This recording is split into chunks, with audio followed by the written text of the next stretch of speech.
10 minute અહીંયા પોતાનું વ્યક્તિત્વ રજૂ કરે અને ફાળાઓ હમણાં આવશે અને ટેબલ પણ ત્યાં લાગેલું છે, તો આપની યથાશક્તિ પ્રમાણે દીકરીઓના લગ્નના લાભાર્થે છે. હવે વક્તવ્ય રજૂ કરશે ડૉક્ટર દિલીપજી. વર્ણાનામ અર્થસંગહાનામ રસાનામ છંદસામપી મંગલાનામ ચ કર્તારો વંદે વાણી વિનાયકો. બોલો મૈયા માત કી, અસાયત દાદા કી, રામા પીર કી. ગંગા ઉપર કુદ્રષ્ટિ પડી અને અસાયત નહોત હાજર.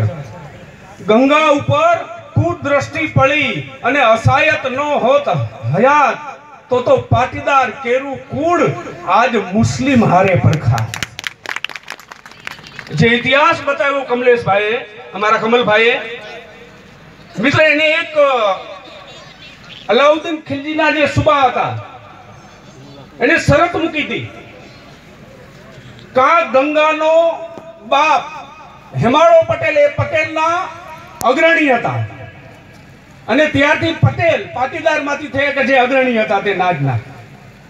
અને એની પાસે એની શરત મૂકેલી કે ઈ પાટીદારની આબરૂને અમારે ધૂળ કરવી છે. એટલા માટે જો આ ગંગાનો બાપ પાટીદાર સમાજનો અગ્રણી જાહેરમાં ઘૂઘરું બાંધી, ચૂડી ચાંદલો પહેરી, ઘાઘરી પહેરીને સમાજ વચ્ચે નાચે તો અમે દીકરીને છોડી દઈએ, નહીતર પટેલ સમાજ એ મુસ્લિમ બનવા માટે તૈયાર થાય. અને તેથી બાપ અમે ગર્વથી કહી શકીએ કે અમારા વડીલ જેને સંત સમાજમાં જેનું નામ બિરુદ થયેલું છે, એ અસાયત નાયકે એમ કીધું કે હેમાળા પટેલ, હું તારો ભાઈબંધ છું. ભલે મને દુનિયા મારા ઉપર થૂકે. તત્કાલીન કુરિવાજો એવા હતા કે બ્રાહ્મણ જો પટેલના ઘરનું ખાય તો અફળાય. અને જાહેરાત મૂકી, પહેલી શરતો પૂરી કરી. ગંગા મારી દીકરી, પટેલની દીકરી મારી દીકરી છે. એના શિયળ બચાવવાને માટે હું ગમે તે કરવા માટે તૈયાર છું. અને અસાય ઠાકોરે બાપ પગમાં ઘૂઘરું બાંધી, માથે ચૂંદડી ઓઢી અને જગ જાહેરની અંદર નાચ્યા ભર સભામાં. પણ એ વખતે પણ મેં કહ્યું ને કે ખટપટિયા માણસો હતા અને કીધું કે નહીં, આ તો પટેલની દીકરી ના, આ તો બ્રાહ્મણ છે. અવધિજ બ્રાહ્મણ, ત્રિપ્રવર, માધ્યાંદિની શાખા, યજુર્વેદ, ભારદ્વાજ ગોત્ર, સિદ્ધેશ્વરી દેવી, એક દંતા ગણેશ, બાલ ભૈરવ, અવધિચ્ય બ્રાહ્મણ ને આટલી 9 વસ્તુ ખબર હોવી જોઈએ. એ અમારા વંશજોની પાસે હતી. પછી ખટપટિયાએ એમ કહ્યું કે નહીં, આ એની દીકરી નથી, આ તો પટેલની દીકરી છે. પટેલની આબરૂ બચાવવાને માટે એમણે આ ઘાઘરી પહેરી છે. હવે જો ઈ દીકરીના હાથનું રાંધેલું એક ભાણામાં જમે. તત્કાલીન સમાજ એવો હતો, તત્કાલની રૂઠી પરંપરાગત એવી હતી કે પટેલના ઘરનું બ્રાહ્મણ ખાય કે એના ઘરનું રાંધેલું ખાય તો અબડાઈ જાય. તેથી અસાયતે એમ કીધું કે હું પટેલના ઘરનું ને પટેલની દીકરીનું ને એક ભાણામાં હું જમીશ. અને તેથી અસાયત એની હારે જમ્યા.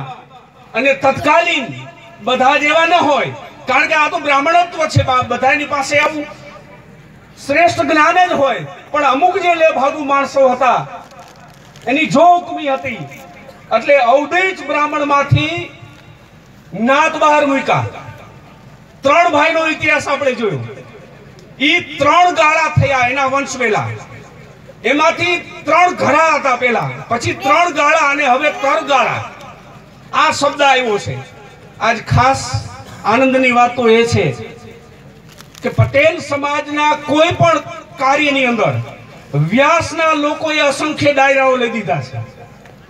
પણ આજ અમે રાસંગપરના જે રામા મંડળના આયોજકો ને જે કલાકારો ને જે મુખીઓ છે એને હજારો વાર વંદન કરીએ છીએ કે એક અમારા વ્યાસની દીકરીઓના સમૂહ લગ્ન માટે આજ એને કહ્યું કે નહીં, અમારે વ્યાસ માટે કાંઈ કરવું છે. અને બાપ ઉમૈયા પાટીદાર સમાજની આપણી નવરાત્રી ઉત્સવ એને યુવાનોને તો આપણે ખબર જ છે જે ઇતિહાસ જાણે છે ને એ તો અમને માથા ઉપર રાખે છે બાપ. અમે ગમે એટલા આગળ હોઈએ, અમે કદાચ વડા પ્રધાન બનીએ, અમે ક્લાસ 1 ઓફિસર બનીએ, પણ અમે પટેલના તો બાપ માગીદા, અમે માગણ જ રહેવાના છે. તમે સમગ્ર વિશ્વનો ઇતિહાસ તપાસો ધર્મનો. કેટલા ધર્મ, કેટલા સંપ્રદાય, દરેક વ્યક્તિ લક્ષી કોઈ ભગવાનને પૂજે, કોઈ સંપ્રદાયમાં સંતને પૂજે, એક વ્યક્તિગત રીતે પૂજે. આ વ્યાસના દીકરાઓ સમગ્ર પાટીદાર સમાજની ચૂંદડી માથે ઉઠીને ફરે છે બાપ. અમારે તો એ કહું છે કે અમે સક્ષમ છીએ, હવે અમારે દયા છે, એનું ઋણ શું છે? થેન્ક્સ ટુ પટેલ કોમ. તમે અમારા વડવાને નો સાંચવા હોત તો અમે ક્લાસ 1 ઓફિસર નો બની શકાવત, અમે અમારો ધંધો ન કરી શકાવત, અમે જગતની યારી ઊભા ન રહી શકાવત. અમે અત્યારે વર્તમાન સમયમાં ઊભા રહીએ છીએ કારણ કે મેં 6 વર્ષ કાશી અભ્યાસ કર્યો, સંસ્કૃતમાં BA, MA, university first gold medallist ને રામાયણનું વેદાંતનું કમ્પેરેટિવ સ્ટડીઝ PhD ની ડિગ્રી મેળવી. અને મારી પાસે કથા મેં ઘણી કરી છે, આઉટ સ્ટેટમાં ઘણી ચાલે છે. મારું હૃદય એટલા માટે બાપ અહીં દુખે છે. શું કામ? કોઈ પટેલનો દીકરો આવે, મેં કથા કોઈ વેચી નથી, ભાવ નથી કીધા, અત્યાર લગીમાં 150 કથાઓ કરી છે. તમારે કહેવાની છૂટ, આપણે એના ગુલામ બની જશું. પણ પટેલનો દીકરો એમ કહે કે ગામના અમારા ફલાણા ગોરદાદા કહે છે કે વ્યાસપીઠ ઉપર ન હાલે, તે મોટા મોટું દુઃખ થાય કે હે અસાયબ, તે પટેલ સમાજ માટે આ પ્રમાણેનું બોલ્યું.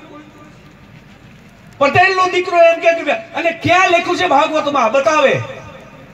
પદ્મ પુરાણના 6 અધ્યાયની અંદર એક શ્લોક મૂક્યો છે, અને શ્લોકનું ટ્રાન્સલેશન લાવો કરી દે, ચેલેન્જ આપીએ છે કે બ્રાહ્મણ સિવાય ભાગવત ન કરી શકાય.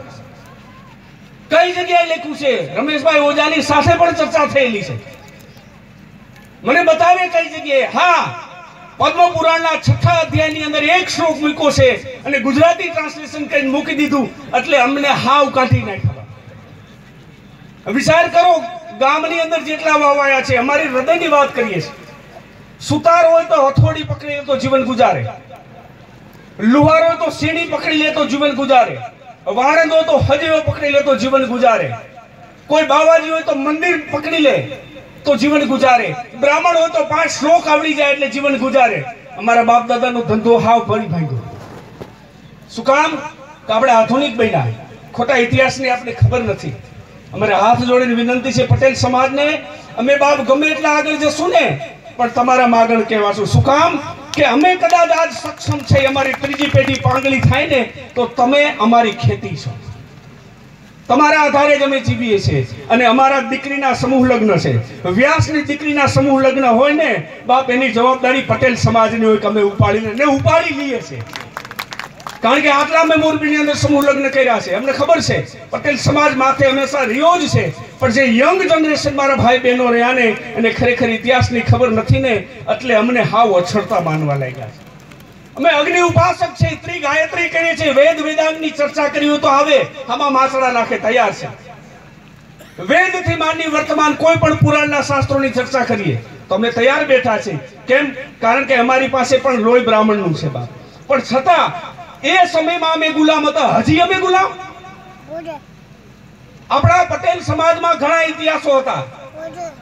તમને ખબર હશે, બેચરભાઈ ઓથીના ફાધર, એના ફાધર હતા. ઈ એમ કહેતા મને કે અમારી પટેલ જ્ઞાતિમાં એટલા જણા જ્ઞાતિ બારે મુકાતા ઈ રિવાજમાં. તો અમે તો બધા એક છે, પણ અમને હજી નથી અપનાવતા. શું કામ? એટલા માટે આજ અમારા કમલભાઈને બાપ અમે ધન્યવાદ આપીએ છીએ. અને મારા મિત્રોને ખાસ વિનંતી છે, આપણી પાસે ડોક્યુમેન્ટરી પિક્ચર હોય ને તો પાટીદાર સમાજમાં એક પછી એક શેર કર્યા રાખો. કારણ કે કાલસ્ય તુતિલા ગતિ હાવ અપણ હતા, કાંઈ કરી શકે એમ નહોતા. એટલે અમારો ઇતિહાસ કાળના ખાડામાં દટાઈ ગયો છે. તો એમાંથી ઊભો કરવાને માટે અમારા યુવાનો મિત્રો બધા જાગ્યા છે. અને અમે આ લગ્ન જે કરી રહ્યા છે એના માટે પણ અમારી યુવા પાંખ બનાવી છે. કારણ કે કંઈક કરવા માટે કંઈક તો કરવું જોઈએ ને, એટલા માટે અમે કરીએ છીએ. વધુ સમય લેતા માફ કરજો, કારણ કે આપણે રામાપીરનું પૂજન કરવાનું છે બાપ. એને પણ આપણે સાક્ષાત એનું રૂપક જોવાનું છે પરમાત્માનું. એટલે વધારે ન કહેતા ખાસ પટેલ સમાજને આભાર માનીએ છીએ કે આપ બધા જ આવ્યા છો. ફૂલ ને ફૂલની પાંખડી, ફૂલ ને ફૂલની પાંખડી તમે આપશો ને તો અમારી દીકરીઓના લગ્ન અમે વ્યવસ્થિત અમે કરી શકીએ એમ છીએ. અમે સક્ષમ છીએ, અમારી જ્ઞાતિના માણસો પણ સક્ષમ છે, પણ અમે એવું વિચાર્યું કે વ્યાસનો દીકરો ગમે તેટલો આગળ જાય પણ પટેલનો હાથ હંમેશા અમારા માથે રહેવો જોઈએ, એમ અમે નાનપણ સ્વીકારી છે અને સ્વીકારવાના જ છીએ. વધારે ને કહેતા ભાઈઓ બહેનોને જય શ્રી કૃષ્ણ. મને તો લગભગ મોરબીમાં ઓળખતા જ હશે, વેદાંતાચાર્ય ડૉક્ટર દિલીપજી મારું નામ છે.